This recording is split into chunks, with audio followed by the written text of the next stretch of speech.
Eu sou a Gabi. Eu sou a Maria Eugênia. Eu sou o Pedro. E nós vamos falar sobre o governo de Michel Temer. Agora nós vamos falar sobre a vida pessoal de Michel Temer. Ele nasceu em 23 de setembro de 1940 e ele foi criado em um ambiente rural e pelos pais Michel Elias Temer Lulia e pela mãe Marche Barbar Lulia, e é o mais novo de seus 8 irmãos. Em 1995, sua família se mudou para o Brasil, fugindo dos problemas pós-Primeira Guerra Mundial. Seu pai comprou uma fazenda em Tietê e instalou uma máquina de arroz e café, melhorando a economia da família. Temer não domina a língua árabe, mas consegue compreender o assunto, e no decorrer de sua vida ele visitou 2 vezes a cidade natal de seus pais. Na infância, ele sonhava em ser pianista, o que não foi possível por não haver professores em sua cidade. Na adolescência, ele queria ser escritor e, depois de ficar em recuperação em física e química, desistiu do curso científico. Em 1957, mudou-se para São Paulo para concluir o colegial. Em 1959, Temer decidiu seguir o passo de 4 de seus 8 irmãos mais velhos e ele ingressou na Faculdade de Direito de São Paulo.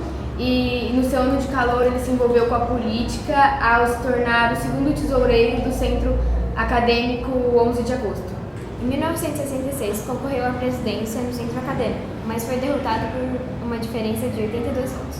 Um ano depois, Temer graduou-se em Direito pela Faculdade da USP e ele manteve-se neutro no golpe de 1964 e com o início da ditadura ele se afastou do movimento estudantil. Ainda em 1964 concluiu Direito Público na PUC. Nessa especificação foi orientado pelo professor de Direito Administrativo Celso Antônio Bandeira de Mello e sua tese virou o seu primeiro livro. Temer tem 3 filhas de seu casamento com Maria Célia Toledo. Os seus nomes são Luciana, Maristela e Clarissa. Desde 2003 é casado com Marcela Temer.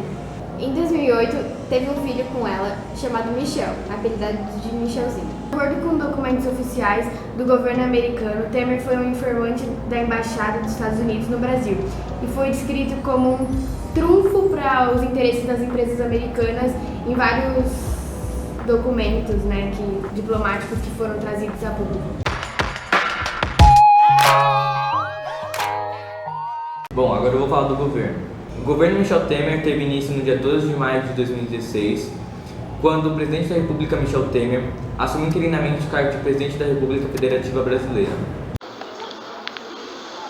Prometo manter, defender e cumprir a Constituição, observar as leis, promover o bem geral do povo brasileiro, sustentar a união, a integridade e a independência do Brasil. Após o afastamento temporário da presidente Dilma Rousseff, em consequência da aceitação do processo de impeachment pelo Senado Federal. Concluído o processo no dia 31 de agosto do mesmo ano, Temer assumiu o cargo de forma definitiva, que ele ocupou até o dia 1 de janeiro de 2019, quando teve o início do governo Bolsonaro. A reforma trabalhista de 2017, liberalização de atividades com fim à lei da terceirização. Houve também proposta da reforma da Previdência, que o governo não conseguiu levar adiante. Aconteceram mudanças no campo social, como a conclusão e inauguração de parte da transposição do Rio São Francisco e a reforma do ensino médio, e com o estabelecimento de base comum curricular nacional. Repito, os jovens poderão escolher um currículo mais adaptado às suas vocações, às suas aspirações e a seus planos. Requer darmos aos jovens opções curriculares e não imposições curriculares. A escola deve ser grande aliada de cada jovem na sua formação intelectual e social. Estou, portanto, seguro, certo, que com as medidas anunciadas hoje, constroem também as bases de um crescimento econômico sustentável. Temer ganhou a aprovação do mercado financeiro e de empresários por suas ações perante contenção de gastos públicos e esforços para aprovar reformas como a trabalhista e da Previdência. Porém, grupos sindicais tornaram mais duras as regras para a obtenção de aposentadoria e diminuíram direitos trabalhistas. Ele aprovou decretos que aumentaram as chances de porte de arma, reduziu legislações ambientais e cortou gastos na saúde e na educação. Bom, agora eu vou falar um pouco do que causou a corrupção no governo durante o Michel Temer. Enquanto Temer ocupava o Planalto, o envolvimento de aliados, ministros, de próprio presidente em escândalos de corrupção causou polêmicas. Mesmo assim, o governo conseguia manter uma base sólida sobre o Congresso, o que possibilitou a aprovação de reformas e novas leis. Segundo as pesquisas de opinião, o governo teve a menor aprovação popular na história do país. Nos 2 anos de governo, segundo os dados do Banco Central, Bolsa de Valores de São Paulo, o governo reduziu a taxa de juros de 14,25% para 6,50% ao ano. A inflação saiu de 9,32% para 2,75%. E a taxa de desemprego saiu de 11,2% para 13,1%. O dólar saiu de 3,47 para 3,60. E o índice de Bovespa subiu de 48.471 pontos para 85.190 pontos. Temer tirou proveito da melhoria dos índices da economia de seu governo para gravar um vídeo falando de boas notícias, comparando os dados econômicos do governo de Dilma.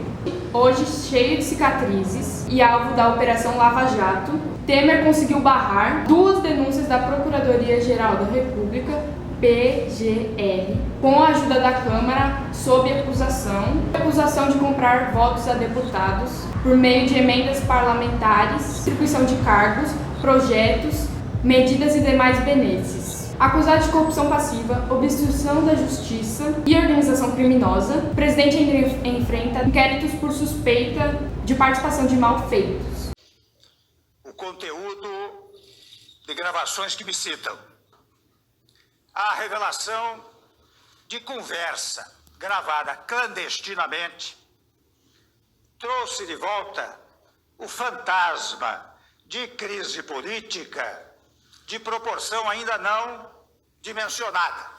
Realmente, o relato de um empresário que, por ter relações com o ex-deputado, auxiliava a família do ex-parlamentar.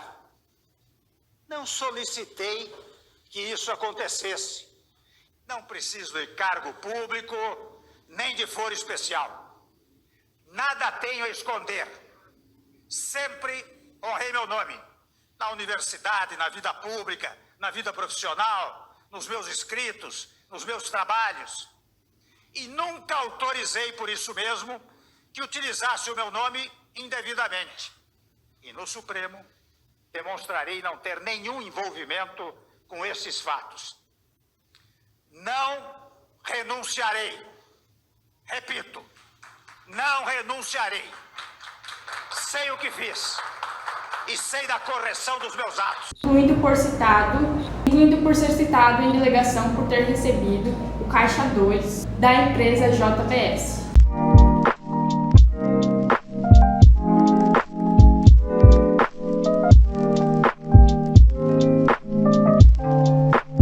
Nós vamos falar agora.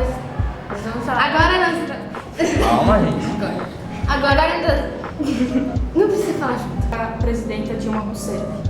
Presidenta. Por fim, a lei da merda. 50% ao ano. Nossa. Nossa, vai ficar muito cagado essa parte. Um filho com ele chamado Michelzinho. Tem filho com ele? Michelzinho? É o nome dele? Que nome Michelzinho? Amigo, essa é uma câmera, tá? Procuradoria-Geral da República. Não, da Procuradoria-Geral da República. Procuradoria-Geral da República. Repete pra mim. Procuradoria-Geral da República. Procuradoria-Geral da República.